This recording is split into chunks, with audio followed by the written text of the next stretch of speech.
You're listening to Inner Guidance Channel. So tonight, I will show you what I have done in the past with great success and how it operates now. If I wanted something in this world, and who doesn't, I would formulate an act which would imply that I have it. And then, in my imagination, I would simply, having performed that act, I would yield completely to this being within me to execute it. I would fall off into sleep, convinced that he heard me, that he saw my act. In faith, I simply yield completely to him having acted. It's an act of self-commission. I performed the act. What act? I act as though I had what I sought. I act as though I heard that you have what you ask. To me, I perform an act, and then I yield completely to that depth of my own being, who is God. I allow him from that depth to externalize it for me. All I have to do is to completely yield to this being within me, for he has ways and means. I, on this level of my being, know not out. I rise then under compulsion, and under this compulsion, I go through a series of events which will lead up to the fulfillment of that to which I yielded.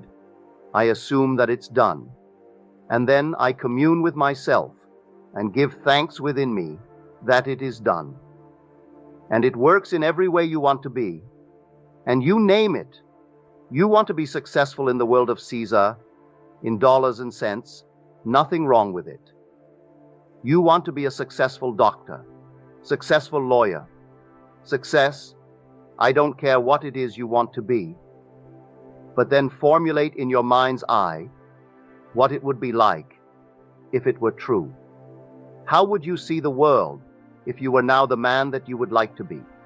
See it in your mind's eye and then yield yourself completely to the depth of your own being. How do I do that? Simply fall asleep in the assumption. I dare to assume that I am the man that at the moment reason denies, and then fall asleep in that assumption. Yield completely to the depth of my own being to externalize it in my world. I will wake tomorrow morning under compulsion to do certain things which I had not formulated. I hadn't determined. I'll meet the right people. I'll do this, I'll do that, I'll do the other. And it all adds up towards the externalization of my assumption. So within you is that power. Within you is that wisdom to do anything that you desire in this world. So this is the faith of which I speak. How do I do it? You can sit right here, and you go to bed at night, as you're told in the full psalm. Commune with your own self upon your bed and be silent. You don't commune with another, you commune with your own self. That's God. For the self of man is God. When you say, I am, that's God. There is no other God. But you don't see him now, he has become invisible. The darkest night in the world was when God became invisible. He told the story to all of us before we set forth. Then he became invisible and took up his residence in us. He became invisible, and in us he is. I am my own wonderful human imagination. That's not so. I don't see my imagination as I see objects in space. For imagination is the reality that is causing these objects in space. So I see the fruits of its activity, but I do not see it because it is invisible. The day will come, I will see it. I have seen him. He has no beginning, no end. He is the Ancient of Days. But his infinite love is nothing but love. Yet he will wait on us just as swiftly and as indifferent when the willing us is evil as when it is good, for it is he who does all things. So I kill, I make alive, I wound, I heal. I do all these things, and none can deliver out of my hand. So if the willing man is evil, he will execute it. If it is good, he will execute it, because there is no other creator. So, it's entirely up to man what he imagines. What am I going to imagine? But remember, when I imagine, I must imagine, and then completely yield. That is faith. You've been taught, believe you're a worm. You came out of a swamp, and then suddenly you became a tadpole, and you became something else, and finally you find yourself a man. Forget it. You are the gods who came down from heaven and assumed the restriction, the limitation of man. This is the limit of contraction, and you assumed it. And you're going to fulfill a definite purpose in man. And while you walk the earth as man, that predetermined plan will erupt within you. And the whole thing will unfold within you, beginning with the resurrection. The resurrection did not take place in the Near East, in some little place where they're looking for it now. It takes place in man. Man is where God is buried. The Holy Sepulchre is the skull of man. It's not in the Near East. The Bethlehem that they're talking about is in the skull of man, Zion, his holy place where he dwells. That's the skull of man, and the whole drama unfolds within man. And man awakens within himself to find himself completely sealed within his skull. And he comes out like a child being born out of his own skull. And then a few moments later comes an explosion in his skull, and that compartment that contained the Son of God, who was his will with his wisdom, releases the Son. You would not let my soul remain in hell, said he in the 16th Psalm. So he brings him up, he resurrects his Son, and the Son is David. And they begin to look at the Father, and the Father, for the first time, knows who he is. Memory returns, and the Father, the Son was the one who revealed him to himself. So, the whole drama unfolds within man, and the whole thing is contained within the skull of man. It has nothing to do with anything on the outside. They're looking in vain, all the archaeologists, and they bring back all this nonsense. You are the Lord Jesus Christ. There is nothing outside of man. The whole drama takes place within man.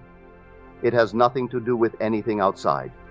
You're living in a world of shadows, and the drama is within. So let us now get back to this simple approach of faith. Do you know what you want, either for yourself or for another? A scene which would imply the fulfillment of your dream. Just construct it. Enter into it, just as though it were true. Feel what it would feel like if it were true, and give thanks to the one who is going to execute it. It's your own being, I grant you, but he is the depth of your own being. He is the Father. You haven't yet found him, but he is the Father, and you are now on the surface of your being. So fall asleep in the conviction that things are as you desire them to be, in confidence that he will execute it. I use the word he for clarity's sake, even though it's yourself, but you're not aware of him as yet. You will be one day. Everyone will be aware of their being. And because that being has one Son, and that one Son is the Son of all, we are one. There's only one. There aren't millions of gods, only one God. But the one God is made up of a brotherhood, and we are the brothers, raising ourselves to the level of the one God. But I've been sent to tell you this, and tell you I will and must. If only a few hear it, what does it matter? You hear it with conviction, because I tell you the truth. They will. Les, I am not here to set up some little ism. I'm not here to speculate and try to set up some little philosophical setup that may work. No, I want no church, no ism, just to tell you who you are. And you will tell it to others, and others will tell you. Because in the end, you're going to prove it to be true. You can't rub it out because it is true. All that I have told you is true. I'm not speculating. I'm not theorizing. I stood in the presence of the infinite being in his infinite love, and he embraced me, and he sent me after he embraced me. Therefore, love embraced me. Therefore, guided by love, we became one body. People misled morning, noon, and night by so-called holy men. Forget it. Man comes to you, tells you he's a holy person, turn around and start running. All these holy fellas, they just simply meet you and meet another crowd. And next thing they do, they run to the bank with what was in your pocket, picked up. One fella here, he's flying off to Switzerland.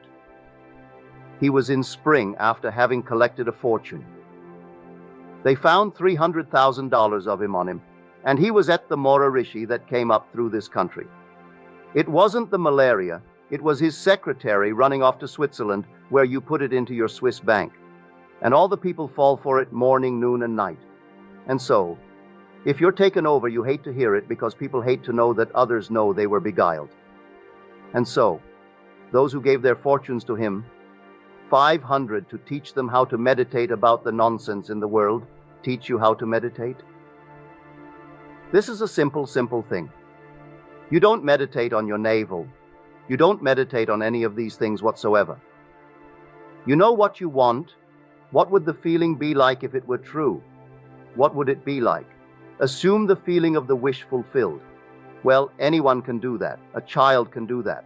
What would it be like if it were true? That's meditating. Now yield completely, and the being within you will take that and externalize it for you. Meditating on your Kundalini fire and all this nonsense has nothing to do with it. I'm going into the so-called diet. Diets will not commend you to God. He gave you a palate, didn't he? Well then, exercise the palate too. And so, I'm going to go on a certain diet. A friend of mine went on the diet of things that you should only feed parrots, but she isn't a parrot. Eating pumpkin seeds, eating all these things, if you really enjoy them. But don't tell me that you really enjoy them because, of course, you could acquire a taste for anything. I don't. So, you can't. But exercise that God-given gift. It's a palate. And simply enjoy it. So, to come down to the night message on faith.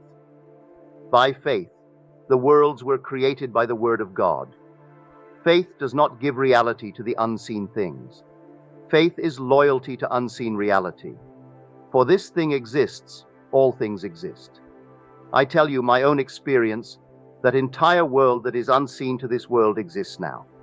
It actually exists, not out there beyond the stars, right here. It's all existing right here. And today will come that you will actually awake, and you'll be able to step into these unnumbered sections of time. 1,000 years ago has not passed away, and 2,000 years from now is not something that is going to suddenly fall itself. It is now, and you are simply in a section of time. And the day will come, you'll be able to move into any section of time. All these things exist now, and the purpose of it all is simply to awaken. When you awaken, who are you? You are the author of it all. You're God, God the Creator. But to come back to our wonderful approach tonight, you want a better job, you want more money, you want this, you want that. Don't be ashamed of it. Who gave you the urge, the authority? You have the desire. It came from the depths of your own being. So he can execute it. He only asks you to have faith. Faith in what? Faith in him. Have faith in God. All right? Where is he? He's my own wonderful human imagination. I cannot see the fulfillment now, but he will do it. Well now, assume that I am already the man that I want to be, and yield completely to that assumption. And fall asleep, just completely fall asleep, and completely forget it. A lady who is here tonight, she called me up on the phone here just a few days ago and asked something of me. I will not tell you, it's too personal. But you asked me to please care for a certain thing. It's so simple. I sat in my chair after I spoke to her on the phone and heard her tell me, but she came back tonight and told me that it has happened. Jesus, you see that here tonight. Drove all the way in from San Bernardino to tell me. Sterling, and they simply worked. What did I do? Didn't cost me anything. Cost you nothing. What does it cost anyone to have faith in God? I put a price on it. I charge anyone. It costs nothing. It's a matter of having faith in your own imagination, in your own ability to manifest your desires. I've seen it work countless times, and it's not about some distant deity in the sky. It's about realizing the power within yourself. You are the creator of your reality, and once you fully grasp that, Once you fully trust in your own creative abilities, anything is possible. So, don't hesitate to dream big, to envision the life you desire, and to have unwavering faith that it will manifest. It's not about waiting for some external force to grant your wishes. It's about realizing that the power to manifest your desires lies within you. So go forth with confidence, with faith, and with the knowledge that you have the ability to manifest anything you want. It's a powerful realization, one that can truly transform your life if you embrace it fully.